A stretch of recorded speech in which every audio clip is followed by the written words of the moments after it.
Welcome to the GC BizCast, a collaboration of J. Whitney Bunting College of Business and Technology and the Department of Communication at Georgia College and State University. Here we discuss important topics with today's business leaders and educators. We produce weekly podcasts from our beautiful campus in Milledgeville, Georgia. We're excited that you've joined us. Our conversations should inform you and entertain you. The views expressed are the views of the individuals on the program and do not represent the views of Georgia College and State University. So, let's get started. James Robertson joined Hewlett-Packard Enterprise's Aruba networking team at the beginning of 2019, after a successful career in media and entertainment, where he held numerous operational, engineering, and C-level roles across multiple disciplines, including infrastructure, networking, IT security, satellite operations, broadcast media, and sports and digital transformation, providing the technology that powered most of the global stories and entertainment that have defined our modern era. James is a hands-on leader who has led teams through significant M&A, R&D, company acquisitions, and business. So with your diverse experiences across different industries and company cultures, how have you adapted your leadership style over time to drive successful outcomes? Ooh, that's a really good, that's a heavy question to start with, right? Okay. We're getting right into Drive it. successful outcomes. I think the first thing is know your audience, right? Mhm. So every culture, every company, every organization that you work with is different, is going to be fundamentally different. There's a lot of overlap, right? But generally speaking, it's going to be different. And if you walk in and just try and impose your style that you have had maybe at a previous organization or even just during your university career on top of that, it's just not going to work, right? So you've got to know your audience. You've got to understand what the motivators are, what the drivers are, where they're trying to go from a business standpoint, and then obviously react to that, right? So that's a part of learning more than anything. So I think the first thing that I would say is, we get this kind of stat from when we get new elected officials, right, or presidents or whatever. What are you going to do in the first 100 days, right? And really in the first, maybe it's 100 days, whatever it is, you got to understand the company, right? You got to understand the culture, and I think so. The first thing really is just to sit back, understand, talk to a lot of people, get a lot of input. Don't go in with any preconceived notions, and then obviously start to form some opinions, right? So I had this is a number of years ago now. I had a new leader who was coming in above me, who had actually been a leader that I had known for probably 15 years, but he was never inside our company and inside the culture. And so my first meeting with him was literally just to level set what he was walking into, right? And so I said, look, this is the lay of the land. And I knew him personally. I'd known him professionally. So it wasn't like we had to get to know each other. I just kind of laid it all out there and said, this is what you're walking into. This is my observations for someone coming into your position to lead this organization. Take it with a pinch of salt, right? And obviously go away and form your own opinions. And I got a note from him probably about 30 days later saying, you were right. That was it, right?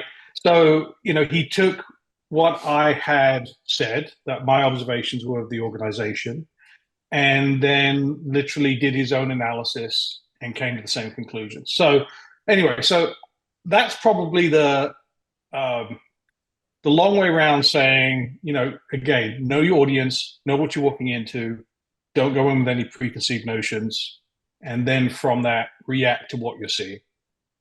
I have a quick follow-up question to that. I feel like going back on what you said about not having any preconceived notions, I feel like especially me, Eli, and Tate, we're all young and we all want to be leaders one day. And so kind of more from an advice perspective, if you were to train somebody who wants to be a young leader, how do we go from the classroom and our, classwork and whatever student body to out in the real world of like really focusing on avoiding subconscious bias. Like I feel like it's very easy to make or have preconceived notions, and I don't know, I just feel like it's kind of a hard question to answer maybe, but I feel like I get very wrapped up in my head about like what I think, and I'm like, this is the lay of the land, but I know that that's not it. So I guess I'm asking for advice on how we can avoid. Well, yeah, that's a tough one, right? Because to your point, you're always going to enter any situation with a level of preconceived bias or notion, right? Because all you're going to do, from an experiential standpoint, you're going to have an interview, typically with a group of leaders in the organization that predominantly aren't going to tell you the bad stuff. They're going to tell you the good stuff, right? So, you've got to understand what you're walking into. You're going to be able to read around that. You're going to be able to pull data from public sources. If it's a publicly traded company, you can pull their 10K, 10Q statements and try and understand what their strategic direction is. But leadership is at the end of the day, leadership is all about you, right? I'm going to tell you a little story. It's a little bit not off topic, but kind of off topic. I had a group of students at one point at Georgia College. This is a number of years ago, so it's not any of you, right? This is probably 5, 6, 7 years ago now, right? And we were in I don't know, a speed dating round kind of thing, right? And I asked the one individual, what did he want to be when he grew up? Okay. And his response was, I want to be a manager. I want to be a manager. And I'm like, okay, why do you want to be a manager? Explain that to me. Manage what? Right? And he really couldn't articulate why he wanted to be a manager other than he knew it would pay more. Okay. And I said, well, that's the wrong way to go into this. And then the other side of it is, to your point earlier, Charlotte, your question was about leadership. Being a manager kind of defines you in a particular box, but being a leader allows you to explore beyond the box. And so I think more than anything, you have to always go into the frame of mind that I'm going to be a leader in whatever situation I'm put into, right? And so it might be the most crappy situation you've ever experienced. How do I lead in this particular situation? What am I learning from it? What am I bringing to it from my other experiences that allows me to then, take that and apply it and hopefully move forward, right? So, that's not a perfect answer to that, but definitely don't compartmentalize anything that you've already know as you walk into another opportunity, right? Treat it as an opportunity. No, I like that answer. I think lead beyond your circumstances and lead based off of experiences of yourself and other people is actually a great way to answer that. Going off of, I think you kind of spoke about like obviously the kid who wanted to be a manager and all that stuff. I think Eli or Tate, I can't remember, had a question that was kind of circling back to your own experience with managing. I can't remember. Was it Eli or Tate that had that question? I can't remember. I'm looking forward, but before we get to that, I actually wanted to make a comment on something you said before. Like something that I've seen and I've really been like made aware of recently is just how the development of some of these soft skills that like are so vital. Like you're talking about patience and just like observing and be able to look back and like take it in before you push out. And I think that's something that you obviously just backed up as well. And I've seen recently how that's so important, and it's something that isn't necessarily taught right away. I feel like in school you're taught management and all these things, but it's a soft skill that I think as students we need to really learn how to develop and learn how to put into use and practice on a daily basis. So I really personally take a lot from that as well. So yeah, I would always take to that point. Always reflect on every situation, right? And I've worked with people in the past who I call them scorched earth kind of people, right? It's my way or the highway, and I'm going to just leave a path of destruction on my wake. And there's going to be a lot of dead bodies, and it's just going to be a nightmare. And then I've seen very collaborative leadership. And the ones, you know, ones that do the kind of scorched earth style, they're like rocket ships. They go up and they explode, right? And that's it. And they may, progress really rapidly through the ranks, but all of a sudden they just, they stop, right? They hit a wall of some kind. Either they just can't go any further, or their style is not allowing them to go further, right? So obviously having a collaborative position, taking into account everyone's thoughts as you kind of progress is the way to lead, right? You have to lead from the front. Okay. So to me, that's, one of the most important things going into any situation is always make sure that you're leading from the front. Yeah. That's great. Like another question to kind of like shift into this, like kind of like more like you leading through change kind of thing. You said you've led people who are scorched earth kind of people, or you've worked with people who are scorched earth, or like more people who are like kind of stood back, like the guy you worked with earlier who analyzed like went to the same assumption kind of thing. So like given that you've led teams through like multiple significant mergers and like acquisitions and business transformations, like what strategies do you use to build like a collaborative and like cohesive, like high performing teams during like periods of change? Yeah, that's a tough one because, when you're going through any kind of business transformation, whether it be an M&A activity, whether it just be a very large project, whether it be a time of, let's say, downsizing in an organization, right? You're always going to have to deal with what I call the FUD factor, right? The fear, uncertainty, and doubt, right? And so, as a leader, you have to work out how do you overcome the FUD factor in the particular situation that you're in?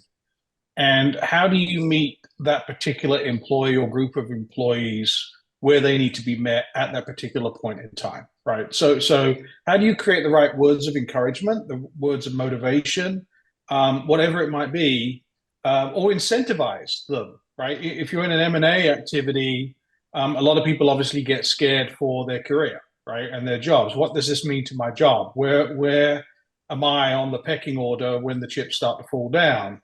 Am I going to be on a cut list? All these kind of things. There's a lot of tools at your disposal during M&A for people that are at the front, right, and potentially working on the integration of two companies or whatever it might be, that you need to be able to use, right? Some of those are financial, some of those are motivational. It all depends on the particular situation. But if you can at least kind of assure them, those individuals working through that you have their back, right? That's what really matters, right? And if they're not comfortable thinking that you've got their back, then you've got a morale problem to start with, right? So, yeah. Go on, Charlotte. Yeah. Well, I was going to ask a quick follow-up question. I'm sorry, I didn't mean to cut you off. Yeah, go. So I really liked the acronym that you just used there, the FUD. I just wrote it down, the fear, uncertainty, and doubt. And kind of going back to the M&A talk, I actually have my cousin works at Deloitte, and she's a manager for merging and acquisitions, and so that's literally her job. Right. Or I guess, how do I want to ask this question? I'll just put it simply, I guess. How do you guide people? You talk about, obviously you spoke on it briefly, like guiding people and kind of holding their hand, but the more that you've spoken, the more that I've noticed that maybe I'm wrong, but I feel like your definition of leadership, or the things, your core values, are a lot of like being very patient, being observant, empathetic of other people's experiences, very well-rounded leadership values. So how do you specifically guide somebody who is your subordinate, or somebody that isn't even on your payroll, kind of through these scary situations? Because usually when mergers and acquisitions are happening, people are very on their toes, wondering if they're going to get fired, wondering if things are going to work out. So like, what have you noticed in your leadership style about having to guide people through that? So I'm going to take it the other way for a second, right? So Bill Belichick, probably one of the foremost coaches in the NFL ever, used to tell his team, do your job, right? Now, he did it in a harsh way because that's what it is. Obviously, leadership from an NFL management standpoint is a little different to coaching and leading in an organization. But ultimately, that's the message that you're trying to give your employees. It may not be as blunt as that, but you have to work out how you're going to come alongside that individual, understand what their FUD factors are, right? And then help them, to alleviate those problems. But ultimately, with the end goal that that individual still has to do their job, right? They still have we have a mission to achieve. We have to do their job. They could be part of that integration. They could be, potentially someone who is affected by the acquisition, right? Mm-hmm. But, and I've been on both sides of that, right? I mean, I've been in acquisitions where ultimately, I'm surplus to the operation once the acquisition is done, right? Because they have other leadership that are coming in or whatever it is. So, but you still have to do your job, right? You have to do your job to the best of your ability. And I think that's just how you have to, position it with the teams. I've been in situations where people that don't even work for me, have come to me and asked for my advice, my counsel, whether it be about their career, whether it be about a particular situation they're walking through, whether it be, a change within their leadership, right, that they're a little bit concerned about, or a major project. And I think it's just a case of, again, always listening, right? I had a leader that I worked with a long time ago who he wrote down a series of kind of, and it was prompted out of a lunch that I had with him, but he wrote down a series of kind of, I call them commandments, right? And one of the commandments on that list was make time to listen, right? Don't overschedule yourself. Don't be in a hurry, right? And if you make time to listen, you understand the pulse of what's going on, right? And again, go back to the first question about, preconceived notions. If you're not listening, you're not understanding, right? So you have no frame of reference to actually make some decisions. And, in an acquisition or in a period of uncertainty in an organization, as a leader, everyone's looking at you to try and be the person, be the adult in the room, if you want to call it that, who is going to hopefully stand up for their best interests, right? And, that is, again, the only way you can do that is by understanding where they are, where their heads are right now, right? And then being able to react to that. So listening is probably one of the most important traits that any leader can ever have, right? Whether it be day-to-day or whether it be during times of uncertainty. Yeah, that was a good answer. Listening is very important. You can tell when somebody's listening and when somebody's not listening. Right. So being a good listener is definitely important. Thank you. That was a good answer. I want to focus on the leadership qualities that come into play when navigating like times of change and navigating those difficulties. So are there any examples that come to mind when you think of navigating those particularly difficult challenges, and then also like how you overcame those? Ooh, that's a loaded question.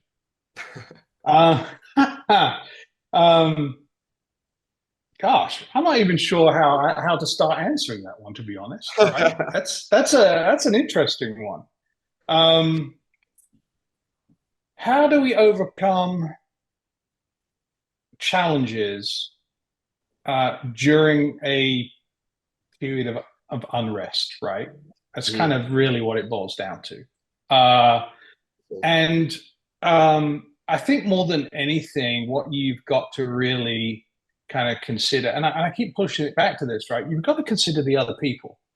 So I had a individual tell me one time, and it's something that stuck with me, and I think indirectly it's my philosophy, although I didn't realize it was my philosophy, right? So there's two styles of leadership, right? One is obviously kind of the general, right, who is kind of leading from the front and truly, kind of saying, no, we're doing this, we're doing that, we're doing this, right? And the second one is more of, I call it kind of enabling leadership, right? Where, and there's a balance. There has to be a balance in anyone's career between those two styles. But the enabling leadership is, how do I bring people along with me, right?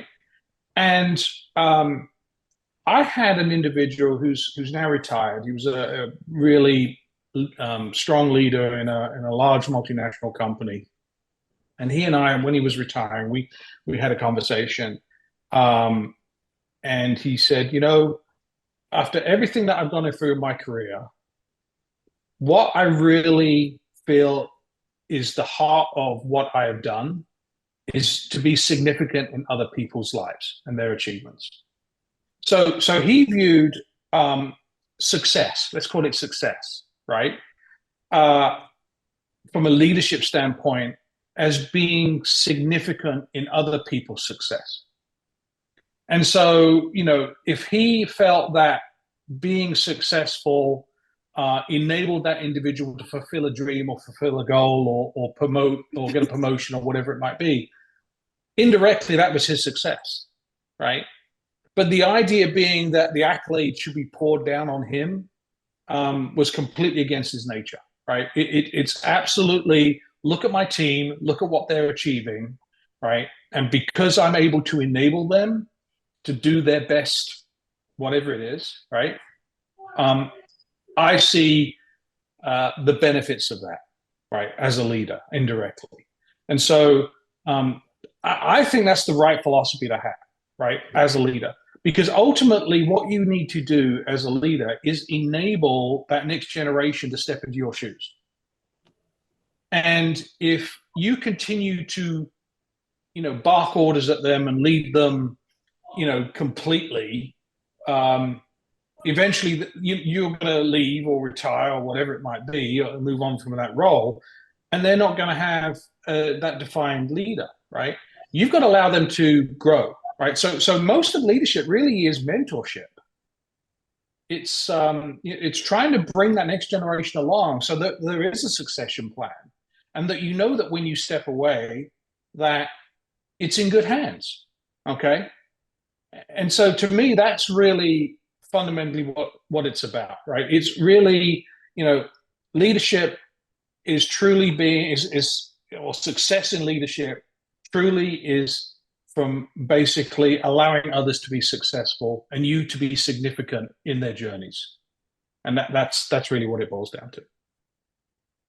That's great. That's a great philosophy. Yeah, you always give very thorough answers. I like it. I keep writing things down of like follow-up questions, and I'm like, oh crap, other people have to speak. I can't keep asking all these questions. I have a really quick question. I'm sorry. You talk a lot about like this kind of scorching leader, and I keep getting ideas of literally taking it so literal in my head of somebody walking down the hallway and everything's on fire and the company's falling apart and it's my way or the highway, whatever. Can you speak to an experience where you've actually dealt with somebody that is like this, obviously without saying names, but just kind of what like ethical dilemma that may have put on you, or if you ever laid awake at night thinking like, dang, I should have done X, Y, and Z different. Like, I kind of just want to talk a little bit more about like maybe some ethical dilemmas you've faced either as a leader or that you've seen from other leaders as a bystander. Sure. Yeah, I mean, how do I say this? I've seen individuals who have been promoted into the wrong space, right? And again, we started this conversation first off by talking about don't come into anything with preconceived notions, right? Mm-hmm. And I've seen recently, not in my organization, right? An individual who I know who took on a very senior leadership role in another company and literally only last a couple of months. Right, because I don't know the full extent of what was happening, but it seemed to be that individual thought that this organization needed a complete shakeup in order to make a difference, right, mm-hmm. and to put his mark on it, and that obviously led to number of people leaving, number of significant individuals, moving on. In some cases, some firing, right, that occurred. And so it was very much a scorched earth. To me, looking in at it, it looks like a very much a scorched earth kind of posture. At which point, other leaders moved in and said, "This isn't for us, right? This isn't the culture of our organization, and it's time for you to go." So, and that's not there's many examples like that I've seen in my career. I've worked with one individual who was brought into a senior leader role at one of my companies that I worked for, who lasted only literally a few months, right? And because the culture and the style that he had did not work together, right? They weren't, simpatico, right? They weren't working together. And so, again, I think, culture comes into it more than you realize. And so when you have, and going back to the M&A question, right? When you have two organizations coming together, if the cultures are not aligned, right, you start to rub heads or bang heads or whatever it is. And so while the acquisition may look really good on paper, right, if the two organizations just can't find level footing and work together, then it's going to fall apart and it's going to be a complete mess. So again, I think that goes back to just style, and going into a situation. Again, we started it like this, but without any preconceived notions, with the eyes wide open, right, and understanding the situation. And let's just say that you're asked to come into an organization. Hey, we need to cut 20% of our operating costs, right? We've got to streamline the organization. Well, the way to go at that isn't necessarily just to go start firing people, right? Again, you have to be thoughtful about it. How do I truly get there that in a way that is not going to disrupt the business? I've seen situations where people have been fired, but other external entities which they work with haven't been notified. And then all of a sudden, you've got this kind of gaping hole in a relationship between your organization and maybe a partner organization, right, who is used to working with that one individual. And that can be very detrimental, right, from a business relationship standpoint and a future profitability, right? If you don't make sure that you're, dotting the I's, crossing the T's, even when you have to make those tough decisions about letting an individual or group of individuals go, right? You have to understand the full picture, and then take that into account. Make sure that you're not damaging other relationships that potentially could be damaging to your overall business. Okay, so again, you just got to be careful when you do these things. Yeah, eyes wide open. That's a good answer. Yeah. Yeah, thank you. That's a good answer. And kind of to go off that, like I love what you're saying about how you, basically to be a good leader, you need to have the wisdom to see all sides to a story and like kind of like take a step back and just look at everything as a whole and like figure it out from a just every side of the story kind of thing. And just build trust while you're doing that as well. You've had a lot of experience in like leadership roles. Is there a time, like an example you have of like where maybe like there's probably a lot of surprises that show up where you had to think critically and like have a critical strategic decision you had to make as a leader and how you approach analyzing the options and the impact your decision made on the company or the situation?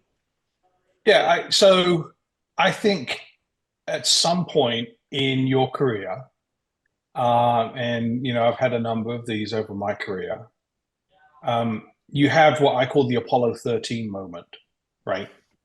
So, you think about Apollo 13, I'm sure you've seen the movie at some point, right? It's now a little old movie, but it's really good. And obviously the true story behind it is fascinating.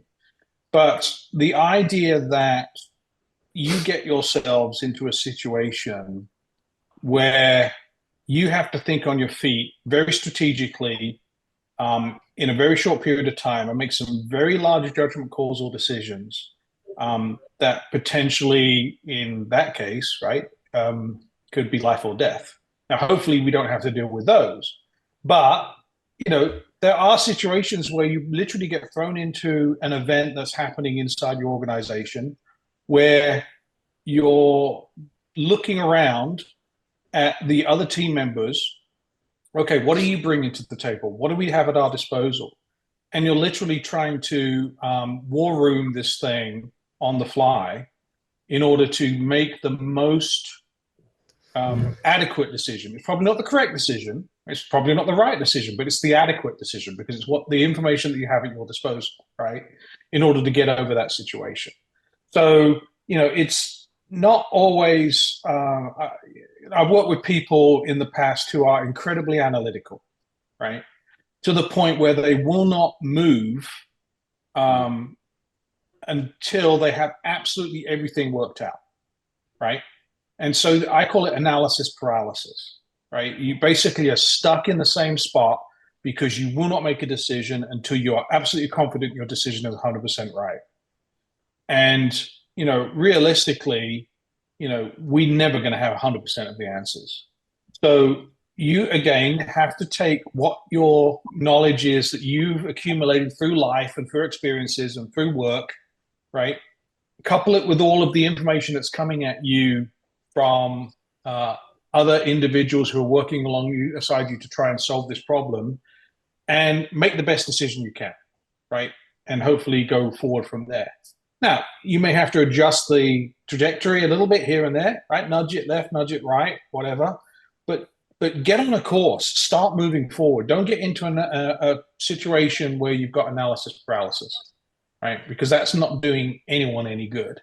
And again, I've worked with individuals in the past who are stuck in that kind of posture, incredibly frustrating, right? I had one individual that I worked with who would not make a decision about spending this particular amount of money. And it was a large amount of money. It was a multi-million-dollar kind of investment in technology.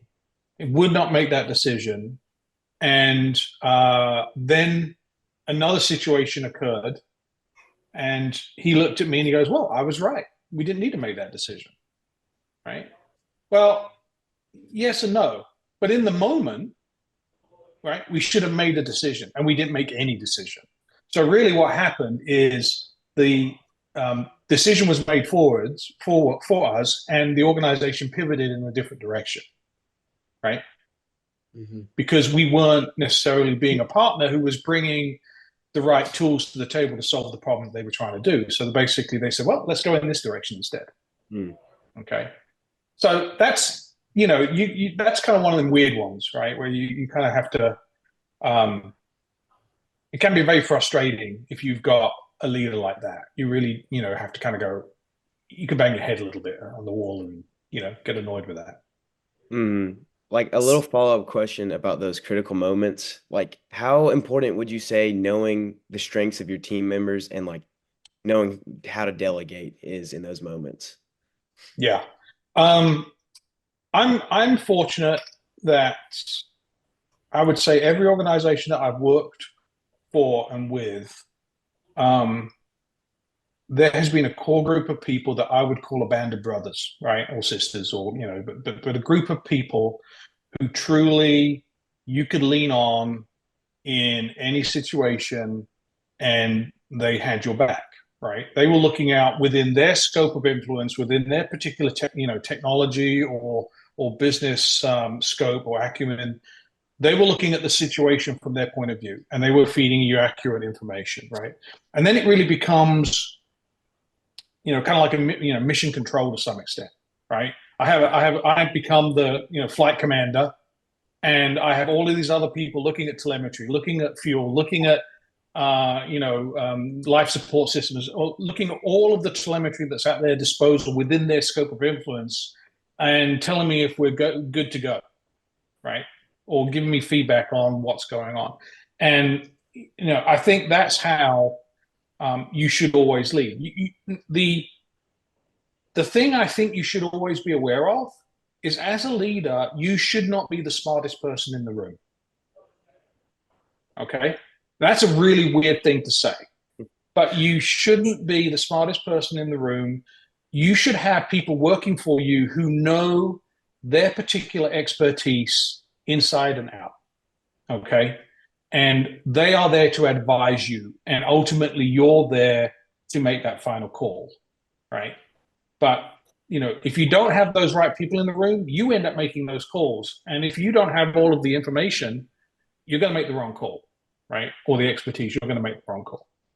So, again, I think, having a team that works well together, that understands each other on a personal and professional level, really helps you kind of get through any particular situation that gets thrown at you. Because more often than not, in any career, you're going to walk into any day in the week, and someone's going to say, "What if?" And that "what if" is potentially going to throw any plan that you have out of the window, and you're going in a different direction. So you need to be able to take that "what if" and articulate it to your other team members so they can be chewing on it and giving you back the right information, right? So that you can get back to that customer, that partner, whatever it might be, and go, well, your "what if" is answered by doing this, right? So, yeah. Question that kind of goes off of Eli's first question before his follow-up. So he asked a question that was referring to strategic thinking and decision-making in like critical points. And I always write down buzzwords on my little note card, and then it's like, what is Charlotte actually thinking?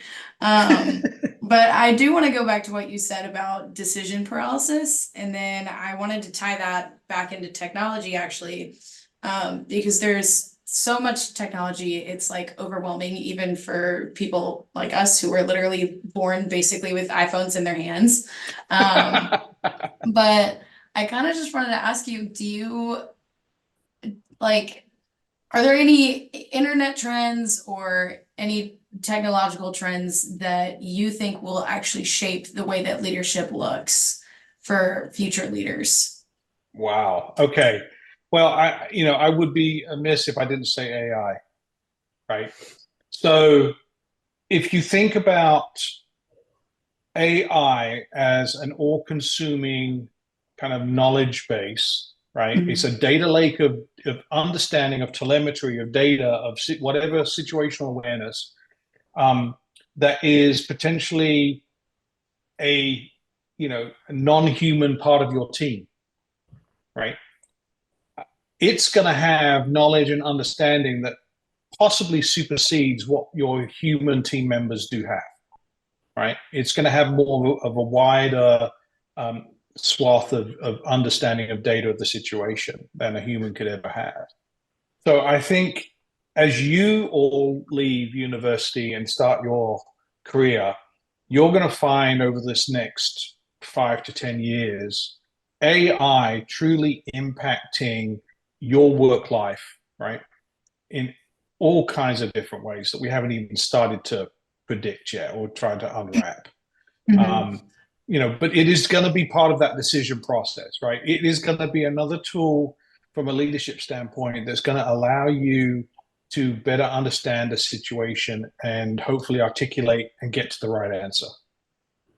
So would you say that the follow-up question to that, would you say that the general consensus, because obviously you work with so many more people like me, Eli, and Tate were at this school, we only talk to these people. So obviously you talk to people of all different like cultures and backgrounds and leadership experience. What would you say the general consensus is on just feelings towards AI and just technology advancement? And I know I hear a lot of like, it's going to replace our jobs, but then I hear a lot of other people that love embracing it and are excited to use it and whatever, have a good relationship with it. So I was kind of just wondering what your professional and personal opinion were on it. Yeah, I think, my career now spans 30, almost 40 years, right? Mhm. There's always been these points in time where someone says, okay, it's going to replace, my job. I mean, you could go as far back. I mean, and AI is just another revolution, right? But you have the industrial revolution, right? Where we, started taking humans out of the equation and using machinery to replace humans banging things together or whatever it might be, right? Building things, right? And that kind of progressed through to, obviously production lines. And we see that today. AI is going to be, probably the enabler that traditionally we've seen in kind of more kind of blue collar environments, right? Where industrialization, robotics, whatever has done its thing. We're now going to see knowledge workers, right, truly be impacted by the machine, okay, and the knowledge of the machine. So, to your point, Charlotte, is it going to replace my job? No, I don't think it is. I think your job is fundamentally going to change, and it will just become another tool in the toolbox, right? That allows you to get things done in a more efficient and effective way for your organization. Okay. Do I ever see you being overloaded by AI? I hope not, right? But, and there's a lot of organizations that are working through the ethics side of what AI looks like, on a global scale, how far we're going to take this, right? But,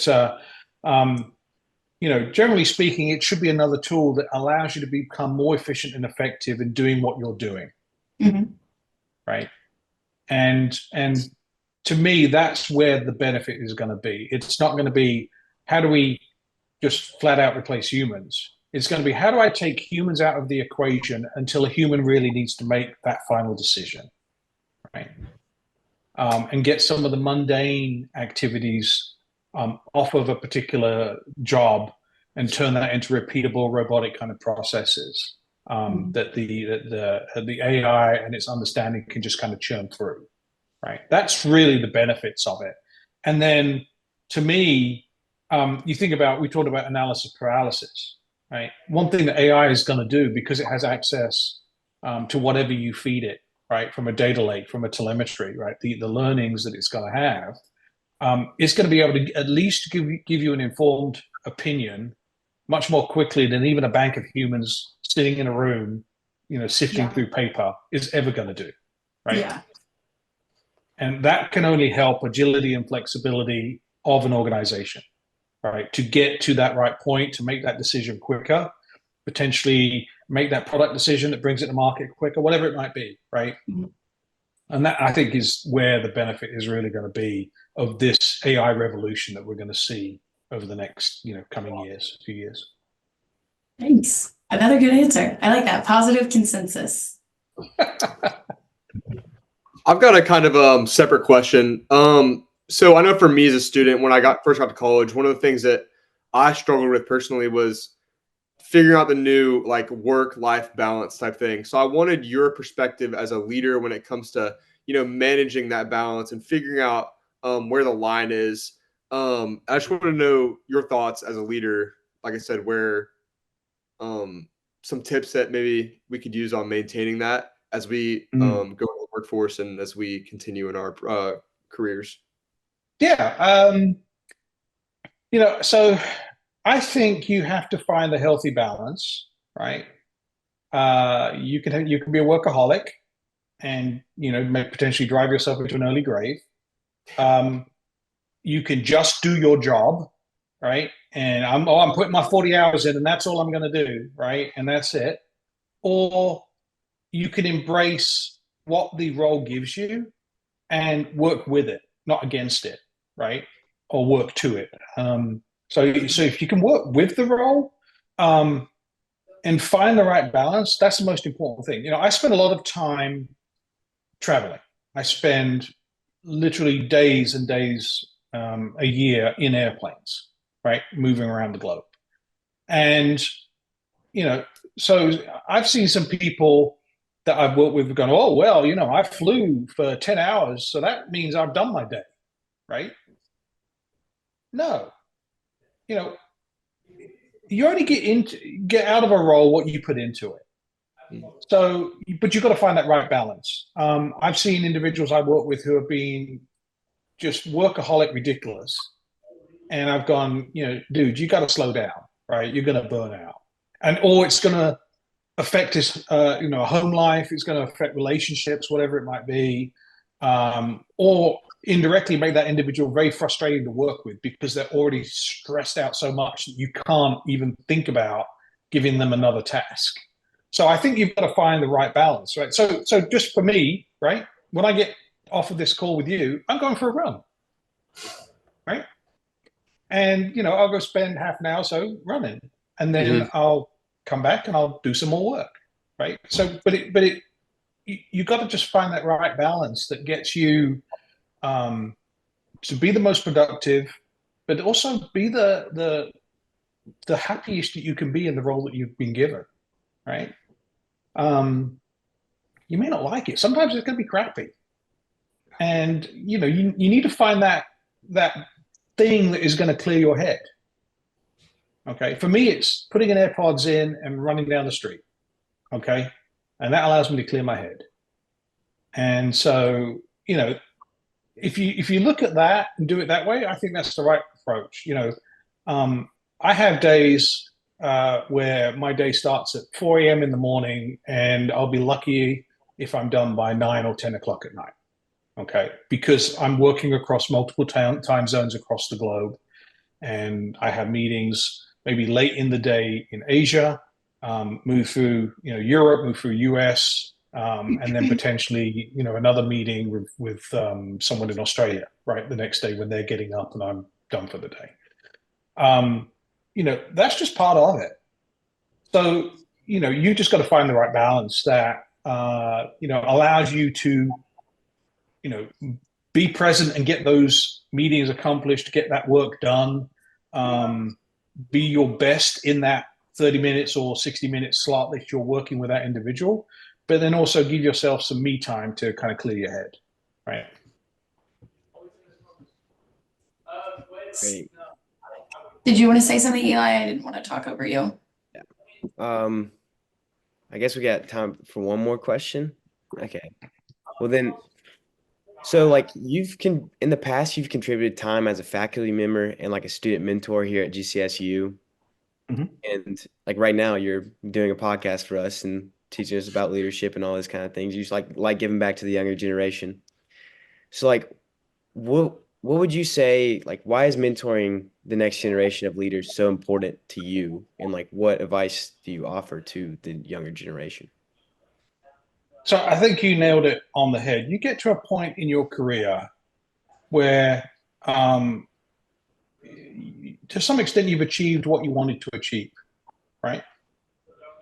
And I think it's beholden on all of us at that point that you need to give back, right? You said it right. And that's one of the fundamental things that I enjoy doing and like to do. And I try and do it, personally and professionally. And, when possible, financially, whatever it might be, whatever the best way to give back in that particular situation, in order to accomplish a particular goal.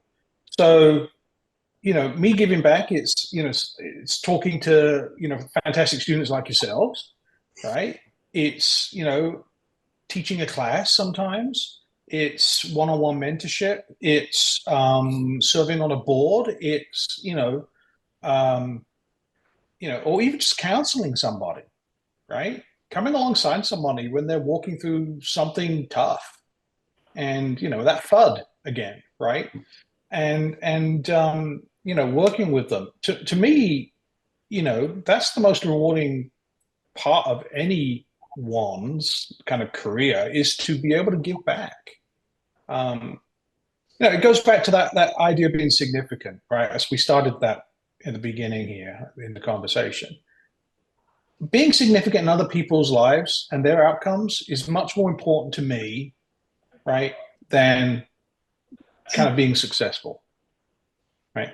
That's really what it amounts to. So if me being significant is helping people by doing this podcast, or me being significant is helping by teaching a course of which I've got a lot of knowledge about because of what I've worked through in my career, and giving that back, to me, that's fulfilling and rewarding on a personal and professional level. I feel like that's actually what you talked about, like probably 20 minutes ago, about how success equals significant impact in other people's success. So I think that is a super, super great note to end on. I'm very pro running. Love that you're going for a run after this. Very pro AI. Love that you're the same. And then pro having a very well-rounded leadership experience and going in with eyes wide open to every situation. So I feel like you really educated all three of us on all of these little topics. That was super nice to talk to you. Yeah, well, thank you, Charlotte. Thank you, Eli. Thank you, Tate. It's been a pleasure. And, if I can ever help you all again, please reach out.